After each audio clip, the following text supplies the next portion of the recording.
My life is a storybook of God's manifestation. I'm a product of my worship. It's not by singing, it's by grace. I'm living in a house I didn't pay 1 naira. Do you know what it means for somebody to finish building a house and give it to you? You know, and sometimes, every time I come out of my house, I look around. I ask myself, how old are you? Because I know that it's not by singing. And so I feel like it's time to even let people know the secret behind the glory they celebrate. My first album, The Definition, when that album came out, you know, Love World Records helped me to produce that album. And the first night, we sold 100,000 copies at Night of Bliss. Now, that was a lot of money. And then I was still climbing bike. And we didn't know it was going to sell that much. Then we had another program, Night of Bliss. It was all sold. And they called me. They said, we made money from your CD. We would like to give you 1 million. Eh? I thought, 1 million? That's a lot. So I called my mom. God bless my mother. My mom took me to church every day of my life. Scripture Union. SU, yeah. And she said, you know it's your first fruit. Leave it for them. And I thought, 1 million naira. And she that is telling me leave it for them, she didn't have 1 naira. I mean, me and my mom, we hawked together in Enugu. I will hawk this direction, she will hawk that direction. So she would have thought that, you know, this is a breakthrough, 1 million, God. And she said I should, you know, leave it for them as my first fruit. Well, I didn't have a choice but to obey her. So I told them, no, I don't want. Are you sure? I said, I don't want. Maybe from the next one. Do you know what God did? Now they took me to South Africa to shoot my first video. They said, okay, since you don't want money, let's make a video for you. And while we were shooting, I met some people who say, are you the Frankie Boss? We love your music. We didn't even know you're Nigerian, But, you know, your music needs to circulate, go to everywhere in the world, you know. But here's what you're going to do. You're going to remove Jesus and use God. It sounds the same. Nobody will know, because for your music to circulate, people that the name Jesus offends need to be your fans too. So but by the time you use God, they won't find it offensive, so you will be able to circulate your music. And when I saw the offer, and I thought, Jesus, God, the same thing is not much different. Nobody will know. You know, God spoke to me and said, see, if you do this, you will not last. If you don't, whatever they promise you, I'll double it for you. So again, I let it go. I mean, I let the offer go. Even my then manager thought I made a mistake. You know, managers always want more money. So he thought I made a mistake, but I made my decision. So I let it go. I came back. And then God began to do his thing. I released my second album. Someone from nowhere said, someone is trying to reach you there. She's looking. In fact, when she started looking for me, she sent all her staff. If you don't find Frank Edwards, don't come to work. They came to my church, speak to some of my pastors. My pastors called me. Someone is looking for you. They gave her my number. She called me. And then she said, I've been listening to your music. And you know, as I listen, God keep pushing me to do something for you.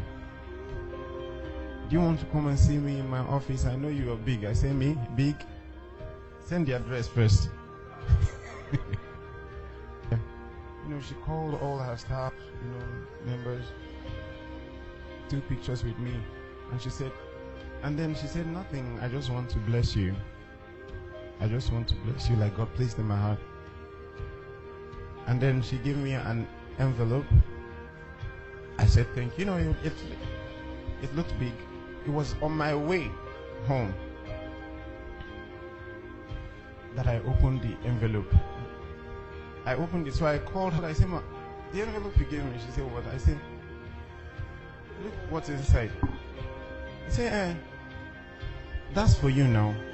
And besides, anytime you want to do anything, the bill is on me.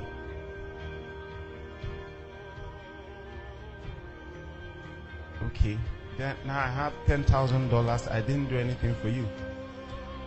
I didn't sing nothing. I said thank you. I went home. I removed my tithe and my seed. That's very important as well. The upper week, they say someone is looking for you. He gave the person my number. I played your music, it blesses so much, and God places in my heart to bless you. Can you come to my house? I went there. The same story. You know, God does not make empty promises, and He knows how to cause the chain reaction. You know. Then the upper week, this other woman called me. Where do you live? I said, I live in Ireland. Then I already have a good home, and I'm very comfortable. And she said, Ikeja is noisy. How do you create your music in that noisy environment? She said, would you like to move to VGC? And then, you know, the first thing I did was calculate how much a plot of land is in VGC, even. That's if you find. So when I make the calculation, and that's why I said, I'd love to, but now I have other things I'm working on that I need to do with money. So this is not.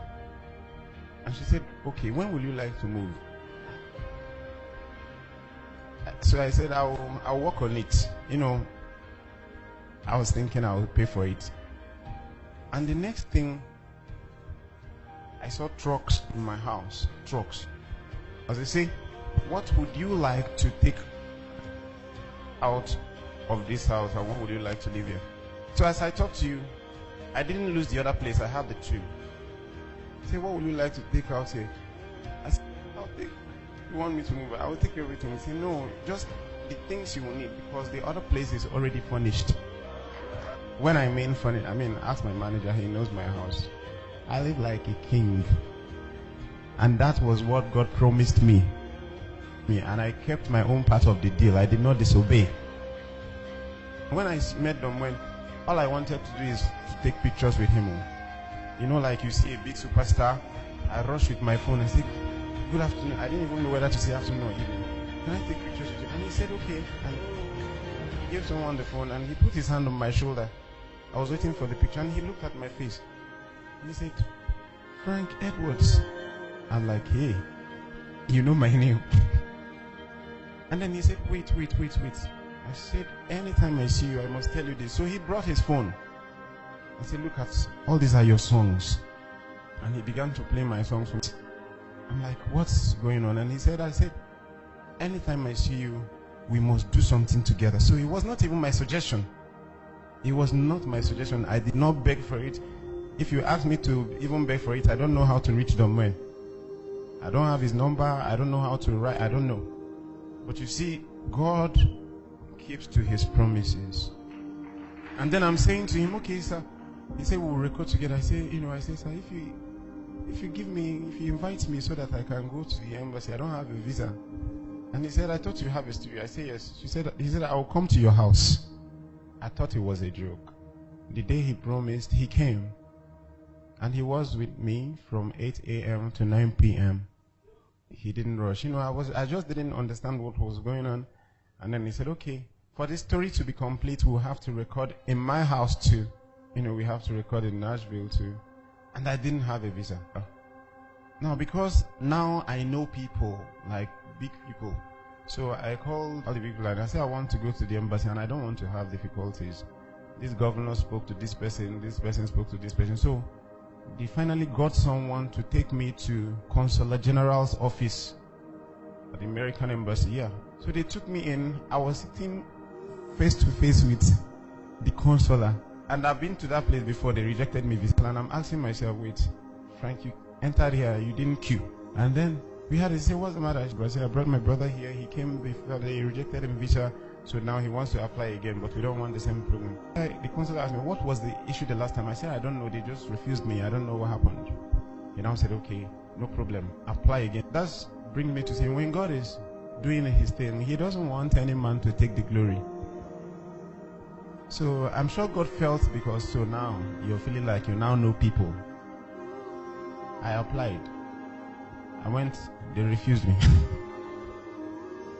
And now I'm thinking, if you have a meeting with Consular General and they refuse your visa, what else do you want to do? I didn't know God probably was not happy with that. I prayed, when it came to my mind that maybe God is not happy.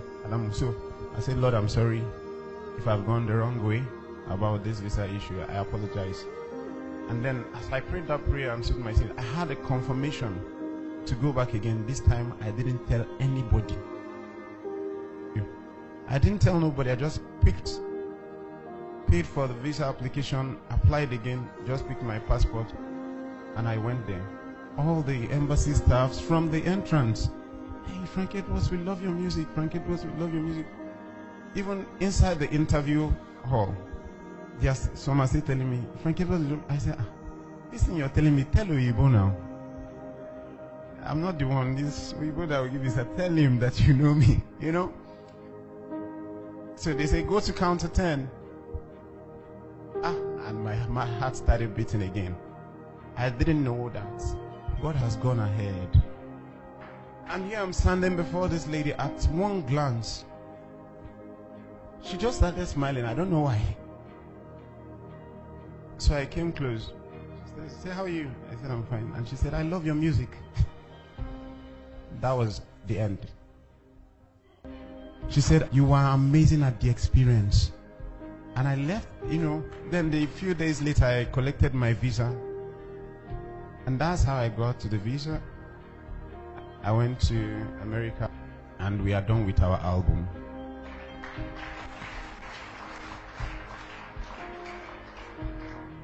You will hear the man speak Igbo for the first time. Yeah. And this is the first African collaboration with Domwen or any, Integrity Music. They've never done it before. And, God even opened, while I was in America, God opened doors. Domwen said to me, what can we do for the upcoming African artists? We discovered that we have so much talent, but they lack the right exposure. They lack the right exposure, the right sound to their music. And then he thought, okay, he was the last president of Integrity Music. And I have my own record label, which God helped me to build. So he said, since you already have Rocktown and I have my own, to help the African artists, let's open another company together. I'll be the president, you'll be the vice president. And I thought, that's cool, vice president. So now, the story is from hawking in the street to being the vice president of the biggest record label in Africa. I don't know what you're believing God for. I don't know your background. I don't know what you've been through. But see, don't let your background put your back on the ground. It doesn't matter what you have done. It doesn't matter who gave birth to you. It doesn't matter they say in your family they don't marry. In your family this, in your family that. Tell them, this is me. He who is in Christ is a new creation. All things has passed away. Everything has become new.